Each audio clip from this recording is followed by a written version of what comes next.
Llegamos al momento central en la entrevista, de su entrega de esta mirada. Y vamos a conversar con el licenciado Rafael Adolfo Pérez. Pero cuando usted lo escucha, su nombre formal, en el círculo amigos y en política, su nombre es Adolfo Pérez. Y en el espacio más íntimo, entonces tiene un apodo bien bonito. ¿Cuál es el apodo? Fito, conocido por su Adolfito. Vamos a conversar con Adolfo Pérez, que es el director general de Promesecal, con una interesantísima entrevista. Alejandro, Enrique. Muy bien, bienvenido, hermano. Muchas gracias. Hermano, y con pueblano. Así es. Sí, cómo no. De la República de Cutupú.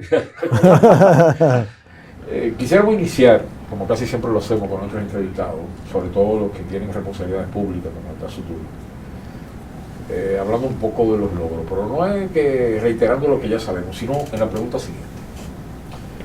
¿Qué tú sientes que has hecho hasta ahora de lo que tú planificaste cuando llegaste al puesto hace 1 año y 10 meses? O sea, una persona como tú, con experiencia gerencial, con compromiso social, porque te conocemos de una trayectoria, tú llegaste al cargo y tú dijiste, aquí yo vengo a hacer tales y tales cosas. De las cosas que tú te propusiste, ¿qué has podido hacer?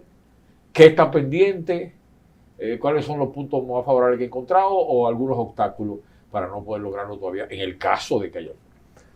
En primer lugar, fortalecimiento institucional. Nosotros encontramos una institución con muchos retos, con muchas dificultades, con una situación, digamos, compleja. Sin embargo, con el paso del tiempo, a través de las decisiones que hemos ido tomando y de los procesos que hemos ido realizando dentro de la institución, pues hemos podido garantizar un fortalecimiento institucional al punto tal que hemos recuperado la confianza de la ciudadanía en Promesecal, pero también de los proveedores, de los suplidores que interactúan en los procesos de compra, porque Promesecal fundamentalmente es una unidad de compra que debe garantizar abastecimiento a los hospitales públicos, unidad de atención primaria, farmacia del pueblo. Entonces yo te diría que el primer logro importante de impacto que nosotros hemos alcanzado ha sido fortalecer institucionalmente Promesecal, de manera que todas las decisiones que se emanen desde la máxima autoridad, desde la gerencia alta de la institución, pues estén apegadas a lo que establece la ley. Creo que esa parte lo hemos cumplido a cabalidad. En segundo lugar, hemos mejorado sustancialmente también el tema del abastecimiento, que es nuestra esencia, que es nuestra misión, nuestra razón de ser, garantizar abastecimiento. Lo hemos hecho. En principio, tuvimos que hacerlo en tiempos de una pandemia brutal, difícil. Cuando llegamos a la institución en agosto del año 2020, pues el país experimentaba los niveles de desbordamiento más complicados, más altos del COVID-19. Y fue en esa plena pandemia, en ese apogeo de pandemia, donde nos tocó tomar entonces, garantizar esas decisiones, tomar esas decisiones para garantizar el abastecimiento. Entonces, creo que también eso es de los logros importantes que hemos podido mejorar significativamente el abastecimiento en los hospitales públicos, las farmacias del pueblo, las unidades de atención primaria. Y el tercer aspecto relevante también, que no menos importante, es la ampliación sistemática, consistente de la red de farmacias del pueblo de Promesecal. Nosotros podemos ya decir con mucho orgullo, con beneplácito, que le hemos entregado a distintos territorios de la República Dominicana más de 54 farmacias del pueblo, 54 nuevas farmacias del pueblo que están diseminadas en todo el país y que han garantizado la expansión de la red de farmacias del pueblo, que ya supera las 600 farmacias, y que han implicado también que más de 650,000 dominicanos y dominicanas ahora tengan la posibilidad de accesar a medicamentos de muy buena calidad y de bajo precio en la cercanía, en las inmediaciones de donde ellos viven. Es decir, nosotros hemos colocado 54 farmacias del pueblo a la esquina de donde vive la gente, frente a la puerta donde vive la gente. Y eso, obviamente, traducido en calidad de vida, traducido en una mejor salud, traducido también en un impacto para el bolsillo de la familia, porque en esas 54 comunidades donde hemos instalado estas farmacias, pues las personas tenían que trasladarse a no menos de 30, 40 kilómetros a la hora de comprar un medicamento. Por tanto, cuando ahora tienen esa farmacia en las inmediaciones, ahí mismo en el lugar donde viven, pues ya tienen un ahorro sostenible, no solamente en el precio del medicamento, que es un precio bastante accesible, sino también en el costo de transporte, que ahora es un dinero que se puede utilizar para otras cosas. Por tanto, yo le diría que esos son los 3 logros fundamentales de nuestra gestión. ¿Qué nos queda? Bueno, nos queda seguir avanzando en el abastecimiento. Tenemos un reto importante en términos de poder ser la única central de abastecimiento permanente de todos los hospitales públicos del país. Eso conlleva más recursos, conlleva más presupuesto. Promesecal es una institución que no ha tenido aumentos significativos de su presupuesto desde el año 2014 a la fecha, salvo el periodo 2020-2021, pero fueron ingresos, aportes excepcionales como consecuencia del ataque hacia el COVID-19. Pero fuera de ahí, entonces, hemos tenido que trabajar básicamente con el mismo presupuesto, claro, con mucho mejores niveles de eficiencia, con mejores niveles de transparencia. Y entonces, eso nos ha permitido a nosotros poder hacer crecer a la institución de manera significativa y también, como te decía anteriormente, recuperar la confianza de la gente, que está muy vinculada a la calidad de las decisiones que te toman. Cuando tomamos decisiones apegadas a los principios de transparencia, de publicidad, de competitividad, pues definitivamente las personas que interactúan en la institución, sean proveedores, sean también la ciudadanía en sentido general, pues mejoran su confianza y mejoran su valoración. Entonces, hemos avanzado, tenemos retos en lo adelante y sabemos que en la medida también en que vaya mejorando la capacidad fiscal del gobierno, en la medida en que todas estas turbulencias de carácter internacional que afectan las finanzas públicas pues se vayan disipando, pues evidentemente que sí, que el presidente Luis Abinader va a destinar mayores recursos y nos permitirá seguir avanzando, seguir apuntalando el gran reto de mejorar el abastecimiento de los hospitales públicos y en las unidades de atención primaria en todo el país. Cuando usted... Para completar esta parte del Adelante. diagnóstico, una cosa puntual. ¿A qué adjudica tú el éxito en el manejo de la pandemia? ¿Por qué tú dirías que Dominicana tuvo niveles de éxito, incluso destacado en la región y en el mundo? Bueno, en primer lugar, la modalidad de proceso de toma de decisiones que se diseñó en la República Dominicana. Aquí se creó una unidad de gobernanza, la primera, el Gabinete de Salud, que compone todos los ejes que impactan la salud en la República Dominicana. Ahí está presente Salud Pública, ahí está presente el Servicio Nacional de Salud, Promesecal, SENASA, la CISARRIL, liderados por la vicepresidenta de la República, la licenciada Raquel Peña. Esa unidad de gobernanza, digamos que ese ente estratégico para un momento vital, crucial, como la confrontación hacia una pandemia, pues permitió tomar decisiones precisas, decisiones inmediatas y decisiones con una mirada sistémica que pudieran analizar todas las variables de manera simultánea en una mesa y entonces a la hora de llevarla a la ejecución, pues ya todos sabíamos lo que teníamos que hacer. Pero además también, no menos importante, otra unidad que se creó, que fue el Centro Neurálgico, que fue un comité de apoyo a todo el programa de vacunación, al PAI, Programa Ampliado de Inmunización, que se creó como una superestructura que garantizó que nosotros pudiéramos también diseñar todas las políticas de logística, de contratación, de diseño, de sistema de puestos de vacunación, para poder ensamblar una estrategia muy fluida que garantizó resultados óptimos. Yo creo que nadie en la República Dominicana cuestiona, objeta la manera en cómo fluyó el proceso de vacunación en el país. La manera rápida, efectiva, ágil, ordenada, organizada, en cómo fluyó ese proceso, que fue definitivamente la mejor arma, la mejor estrategia para enfrentar la pandemia. Entonces, si la vacunación ocurría bien, pues definitivamente los resultados finales debían ser auspiciosos. Entonces yo te diría que ese diseño, liderado por la visión, por la óptica del presidente Luis Abinader, que ha sido el gran estratega, el gran visionario, el maestro que ha liderado todo este proceso, y nosotros, sus soldados, que hemos estado ahí entonces en la fila de enfrente, garantizando el combate frontal efectivo hacia la pandemia, pues yo te diría que ese modelo de toma de decisiones, ese modelo de razonamiento lógico, de capacidad de materializar en los hechos lo que se había escrito en el papel, pues permitió que la República Dominicana hoy pueda exhibir, con orgullo también hacia todo el mundo, que nosotros tengamos, por ejemplo, una de las tasas de mortalidad más bajas como consecuencia del COVID-19. Eso no es fortuito, eso no es un hecho casual. Claro, a todo esto tenemos que sumarle también, no se puede quedar el maravilloso, el magnífico trabajo, el inmenso trabajo desarrollado, llevado a cabo por todo el personal de salud en la República Dominicana, porque también todas estas decisiones, todas estas medidas, toda esta formulación y visión estratégica de nada vale si en el terreno de juego pues no cuenta con el personal calificado para que pueda entonces fructificar en propósito. Y eso fue lo que ocurrió en el país con todo el personal de salud, de los hospitales públicos, de las clínicas privadas, también con el tema del acceso a medicamentos. Aquí en la República Dominicana podemos decir que no ha faltado en ningún momento medicamentos del 2020, 16 de agosto del 2020 la fecha, no ha faltado un solo medicamento para garantizar también el combate efectivo a la pandemia. Todo eso, todos esos esfuerzos conjuntos, todos esos esfuerzos colegiados, pues sumados a la visión estratégica del presidente Luis Abinader, para mí han sido lo que ha manifestado este gran resultado y vamos a decir, este triunfo que hemos tenido frente a esta situación que ha sido de carácter mundial.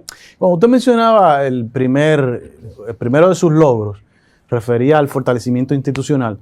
Yo pensaba, sobre todo partiendo del eje que es la planificación, ¿cómo es que, siendo promesa de una institución vieja, no se creó recientemente, ya conoce los patrones de la sociedad, cómo se comportan las enfermedades, las incidencias de ciertas enfermedades, incluso el tiempo de la época del año en que las cosas ocurren, los pacientes, cuántos pacientes tenemos de diálisis, cuántos pacientes de... ¿Por qué uno observa recurrentemente protestas por el desabastecimiento de medicamentos, ya sea para los trasplantados de riñón, ya sea para cada tipo de enfermedad? ¿Por qué ocurre eso recurrentemente y no se apela a una gran planificación que impida que esa cosa periódicamente se repita? Sí. Bueno, cuando yo hablo de fortalecimiento institucional, me refiero específicamente al cumplimiento cabal de la ley. Para que una institución sea robusta, sea fuerte, debe cumplirse con el marco jurídico que la diseña, que la norma. Y entonces eso es lo que nosotros hemos hecho, hemos cumplido a cabalidad con la ley. Ya con lo que tiene que ver, lo relativo al tema del programa de medicamentos de alto costo, a lo que usted se refiere, bueno, es una unidad que pertenece al Ministerio de Salud Pública.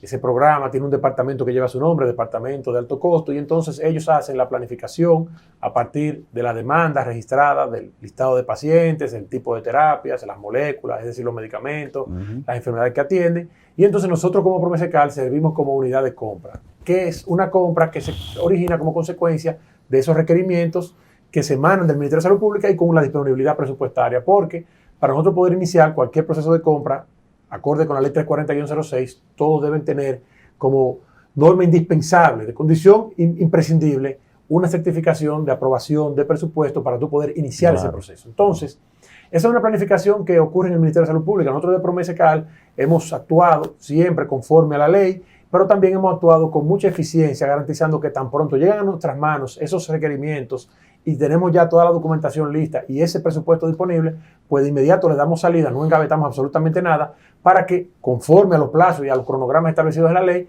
puedan ser adquiridos estos medicamentos y nosotros se los entregamos a ellos y ellos a su vez proceden entonces hacia la dispensación final a los pacientes.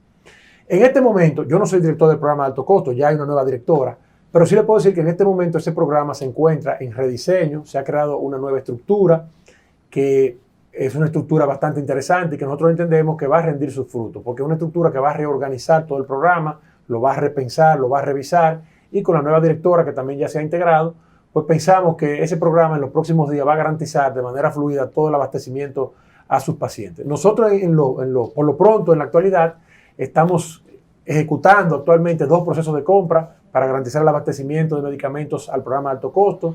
Esos 2 procesos de compra ascienden a un monto de unos 3.400 millones de pesos y van a garantizar el abastecimiento para el segundo semestre de este año 2022. Tan pronto ya se finalicen, se materialicen, según los cronogramas establecidos en la ley, pues se comenzarán a recibir los medicamentos, digamos que en los próximos días, en la próxima semana, y va a haber medicamentos suficientes para todo el segundo semestre del año 2022 y los pacientes pueden estar seguros que no tendrán ninguna dilación, ninguna situación para accesar a sus medicamentos porque se están comprando muy buenas cantidades, una cifra respetable, 3.400 millones de pesos. Y entonces nosotros entendemos que eso está en vías ya vamos a decir, de materializarse. Solo es esperar que se cumplan los plazos establecidos en la ley. Nosotros de Promesecal hemos hecho nuestro trabajo, seguimos cumpliendo, seguimos haciendo lo que nos corresponde y entonces ya será en los próximos días que estaremos finalizando estos procesos y entregando al alto costo sus medicamentos para que ellos a su vez puedan llevárselo a sus pacientes. 1 año y 10 meses, 54 farmacias del pueblo. ¿Sobre cuántas? ¿Cuánto producto tiene el catálogo de la farmacia del pueblo? ¿Y cómo una comunidad es candidata a que coloquen ahí una farmacia del pueblo? Bueno, tenemos 602 farmacias en la actualidad. Le restamos las 54, fue la que encontramos. Correcto. Entonces, nosotros hemos traído 54, son 602 en la actualidad y están colocadas en todo el país. En las 31 provincias del Distrito Nacional, en todo el país hay farmacias del pueblo. Estamos tratando de llevar farmacias del pueblo a esos distritos municipales que todavía no tienen, porque ya en todos los municipios tenemos. Ahora, hay distritos municipales, parajes, que todavía no tienen, y entonces la visión que tenemos es de integrar los territorios a este programa social que son las farmacias. ¿Con qué criterios se hacen? Bueno, el primer criterio es ese, que no haya una farmacia ni pública ni privada en esa comunidad, que haya una población importante, aunque para nosotros todas las poblaciones son importantes porque hay una población que pueda garantizar cantidad de población. Exacto. No, hablamos de 300 familias, 400 familias, 500 familias en adelante, que la farmacia más cercana puede estar a 30, 40 kilómetros de distancia. Esos son los lugares que nosotros priorizamos. Y una condición indispensable que establece la ley es que todas las farmacias del pueblo deben estar ubicadas en las unidades de atención primaria o en los hospitales públicos. Es decir, las farmacias del pueblo deben estar establecidas en recintos públicos de salud. ¿A partir de cuándo? Porque en otro... Eso es a partir del año 2006. Por eso tenemos, es importante. por eso tenemos farmacias del pueblo que están, por ejemplo, en la CAS, en INAPA, en Obras Públicas, en Salud Pública. Pero esas fueron farmacias que fueron colocadas con anterioridad a la ley. 2006. Ya del 2006 hacia acá, todas las farmacias que se están instalando son farmacias que están en recintos públicos de salud. No se puede alquilar locales, no se puede colocar de manera discrecional, me da la canaria, sino que deben ser en recintos públicos de salud, porque es lo que se trata de completar el ciclo de la salud. Correcto. Que tú vayas a una unidad de atención primaria, reciba la atención, reciba la receta, el diagnóstico, y cuando tú salgas, entonces puedas ir a la farmacia del pueblo, que va a estar ahí mismo, a comprar el medicamento a precio muy bajo, de muy buena calidad, y con acceso oportuno y racional. Y entonces, en ese proceso que nosotros estamos envueltos, claro, cada vez que abrimos una farmacia del pueblo, eso requiere también la colocación de personal, por tanto, eso genera gasto de nómina, y esa es una disponibilidad presupuestaria que también hay que tenerla, porque quizá algunas personas no saben, pero para nosotros poder aumentar el tamaño de la nómina, necesitamos la autorización del presupuesto, porque hay un techo presupuestario. O sea, las instituciones públicas tienen un monto determinado máximo, que es lo que tú puedes pagar de nómina. Entonces, cuando tenemos ese proceso de expansión de farmacia del pueblo, que es un gasto de calidad, porque es un gasto para llevar salud, no es un gasto improductivo. Correcto. Pero debe también estar enmarcado dentro de nuestra planificación presupuestaria y dentro de los avales que nos da la Dirección General de Presupuesto, para que esté dentro de los umbrales de la nómina permitida. ¿Cuánto Entonces, faltaría? ¿Cuánto tú calculas más? bueno, en el país hay 1.800 unidades de atención primaria, hay más de 180 hospitales públicos, tenemos 602 farmacias del pueblo. Faltan. Digamos que todavía tenemos mucho espacio hacia donde crecer. Faltan. También se están haciendo hospitales nuevos en algunos sitios del país, entonces nosotros también tenemos la visión de que cuando se inaugura un hospital nuevo, también ese hospital lleva su farmacia del pueblo. Por ejemplo, en Bonao hay un hospital importantísimo de un gran impacto, digamos, en términos de capacidad de impactar personas por el volumen de población y por el tamaño del hospital propiamente dicho, y entonces tenemos que llevar una farmacia del pueblo. En Boca Chica se inauguró recientemente un hospital también importante, y entonces cada vez que se inaugura un nuevo hospital lleva su farmacia, pero también hay muchas unidades de atención primaria que están ubicadas en zonas apartadas, en territorios rurales, en comunidades de difícil acceso, incluso de vialidad incómoda, y entonces nosotros entendemos también que en esas comunidades rurales es importante su farmacia del pueblo, porque aunque las poblaciones son pequeñas, reviste una importancia capital para esa farmacia, para esas familias tener esas farmacias, por el impacto, por el beneficio que tiene en el bolsillo de la gente, porque a veces tienen que pagar 100 pesos a un motoconcho para ir a comprar un medicamento que lo pueden resolver con 5 pesos en una farmacia del pueblo. Entonces, si nosotros le ponemos la farmacia ahí, estamos ahorrando ese dinero, y ese dinero puede ser utilizado para comprar alimentos, para comprar otras cosas, para comprar prendas de vestir, en fin, mejora la calidad de vida de la gente. Yo creo mucho en el desarrollo en los territorios, en el desarrollo donde vive la gente, creo mucho en la inclusión social, y por eso nosotros tenemos que llevar esa farmacia a esas comunidades rurales. Los barrios de la capital también estamos trabajando de ampliarla, pero en la capital hay muchas farmacias ya. En el Gran Santo Domingo tenemos muchas farmacias, y siempre es mucho más fácil también el tema del movimiento, del traslado, del transporte dentro de las zonas urbanas. ¿Qué ha hecho en términos administrativos Adolfo Pérez en Promesa?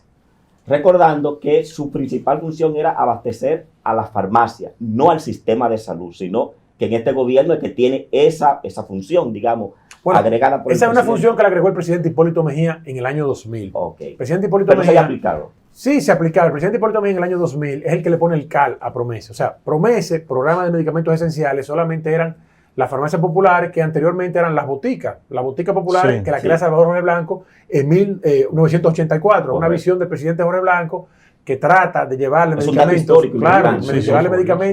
de buena calidad y de bajo precio a las comunidades más carenciadas del país. Eso a propósito de las medidas fondomonetaristas de 1984 y los efectos posteriores que todos conocemos, las revueltas y los problemas que sucedieron.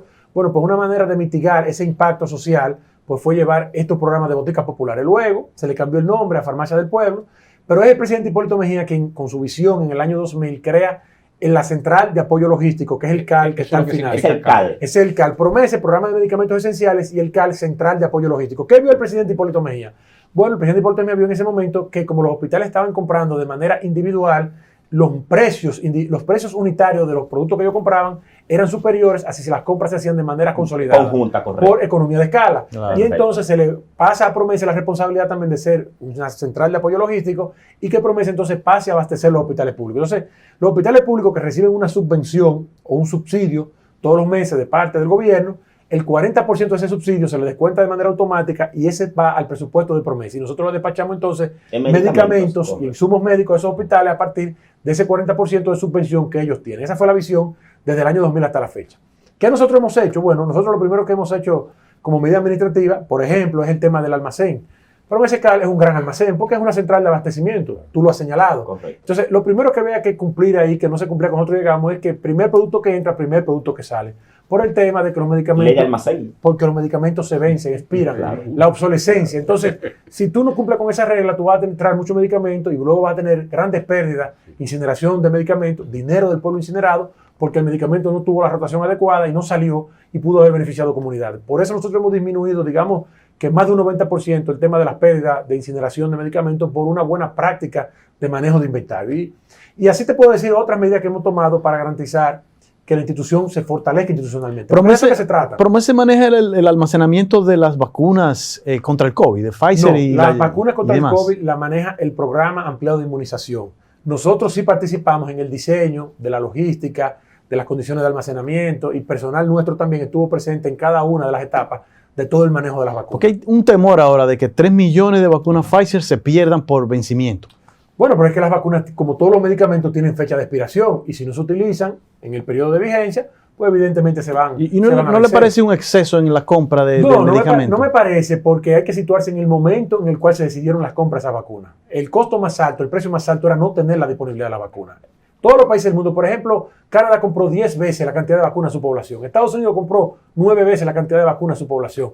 Todos los países compraron 7, 8 veces. ¿Por qué? Porque se hicieron contratos con diferentes proveedores desde el principio, desde el inicio, desde tan pronto fue posible, para poder garantizar que el primero que tuviera la disponibilidad, pues llegara al país. Claro. Porque si tú esperabas entonces hasta el final, pues te iba a quedar sin vacuna, como ocurrió por ejemplo con Guatemala y otros países que no hicieron la contratación en tiempo oportuno y se quedaron en el rezago, en la cola de la Y vacunación. le costó vidas por Cuesta pila. vidas, muchas vidas. Nosotros aquí tenemos una cifra importante de fallecimientos como consecuencia del COVID. Sin embargo, esa cantidad probablemente pudo haber sido el doble, porque cuando lo vemos en términos porcentuales, 0.6, 0.7, la República Dominicana, la media está prácticamente a la mitad de la media mundial. Entonces, si se hubiese duplicado, hubiese sido 3.000 o 4.000 muertos adicionales por una mala práctica o malas decisiones. Entonces, aquí se tomaron las decisiones correctas. Se tomaron decisiones valientes, decisiones firmes. Claro, ahora ya visto cuando ya la tormenta pasó, cuando ya todo En está frío mucho ya. más fácil, pues evidentemente que cualquiera puede decir cualquier cosa. Sí. Pero en el momento, cuando estamos en el fragor de la lucha, Había en que el tomar combate, decisiones. había que tomar decisiones donde había escasez, donde no había disponibilidad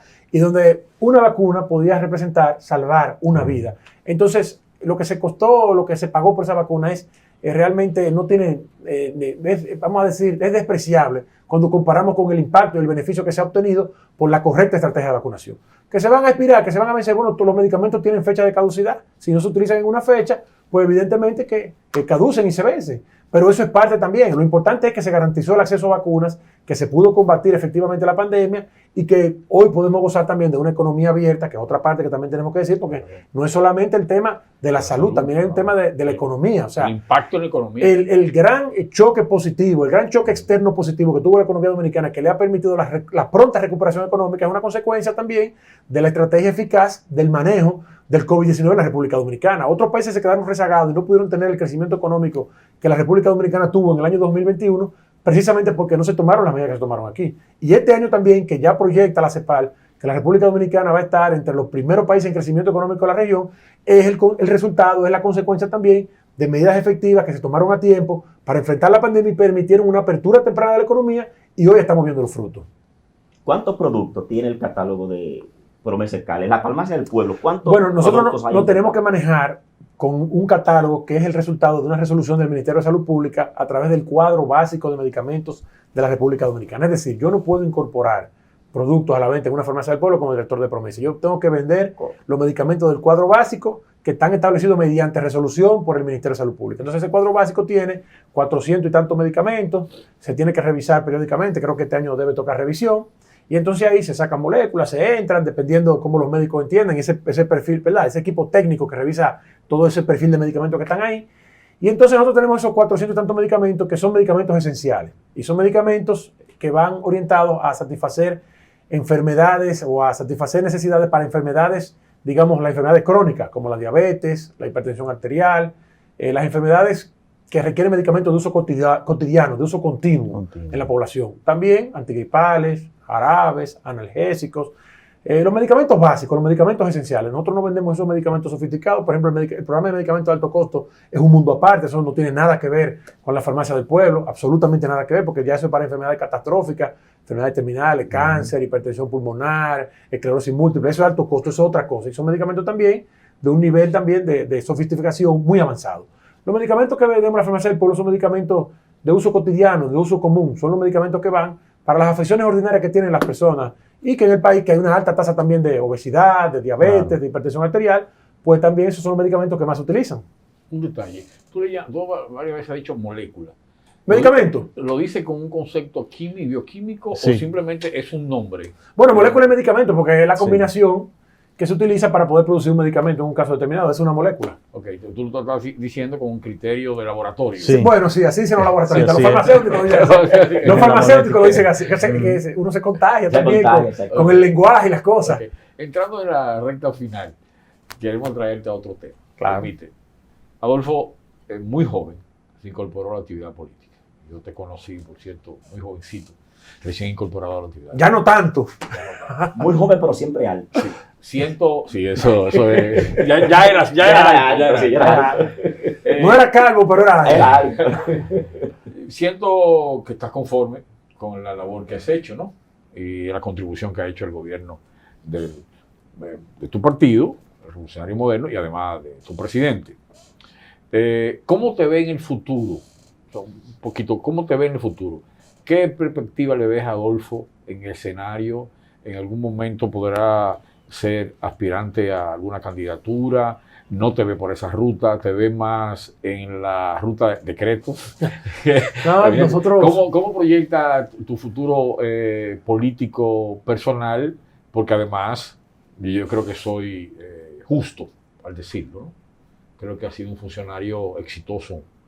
Mira, la gente se mide haciendo las cosas, no hay otra manera. Los resultados, ¿verdad, Los Alejandro? resultados, correcto. Bueno, nosotros trabajamos en la política con un norte, que es garantizar una mejor República Dominicana, hacer todos los esfuerzos en esa dirección, y creemos que el presidente Luis Abinader está trabajando en ese sentido. Y entonces, todas nuestras energías, nuestros propósitos, nuestras ideas, están colocadas al servicio de esa causa. El presidente Luis Abinader sabrá dónde uno puede ocupar una mejor posición, donde yo estaría jugando un mejor rol. Si él entiende que en su gobierno, pues ahí estaremos. Si entiende que en un cargo electivo, pues ahí estaremos. Si él entiende que también debemos salir en algún momento del gobierno, pues perfecto también, no pasa nada. Porque nosotros no debemos al presidente Luis Abinader. Yo tengo muchos años a su lado. Cierto. Y creo Pero que... los funcionarios, la gente quizás no lo sabe. Pero tú eres de los que tiene más tiempo, mucho antes de lanzar su primer muchos años. Entonces nosotros nos debemos al presidente Luis Abinader. ¿Cuántos años? Muchos años ya, más de 12 años. Y mucha gente entonces quizás, pudiera pensar en las aspiraciones individuales que son legítimas en la política y en la vida. Sin embargo, nosotros supeditamos cualquier decisión a lo que el presidente Luis Abinader entienda, porque está haciendo un buen trabajo, tiene una enorme responsabilidad sobre sus hombros, le ha tocado una coyuntura difícil, llegó en medio de una pandemia, ahora hay una guerra. Y entonces nosotros tenemos que dejar que el presidente pueda desarrollar su gestión de gobierno y que pueda colocar a su equipo de trabajo como él mejor entienda. Nosotros estaremos... ¿Cuál te gusta más? No tengo mucha prisa tampoco, la verdad es que no hay mucha prisa. En lo íntimo, ¿cuál te gusta más? La vida gobierno municipal, que tiene vínculos, congresional, el congresual, exacto, o el ministerial. Bueno, de ser tu decisión personal. Desde el gobierno, la posibilidad de hacer cosas es más fácil, porque ya, digamos que en el Congreso se discuten ideas y se establecen normas, pero realmente la capacidad de ejecución, de poder transformar vidas, de impactar socialmente, de dejar un legado material ostensible y verificable en el tiempo, es desde el Poder Ejecutivo. Nosotros esperamos seguir acompañando al presidente donde él lo decide y como él lo decida en su gestión de gobierno. Y entonces ya más adelante tomaremos alguna otra decisión. Todavía es temprano, no tengo ninguna prisa, la verdad, en la política ni en la vida. Pienso que el cementerio de políticos está lleno de impacientes. Debemos tomar la vida con calma.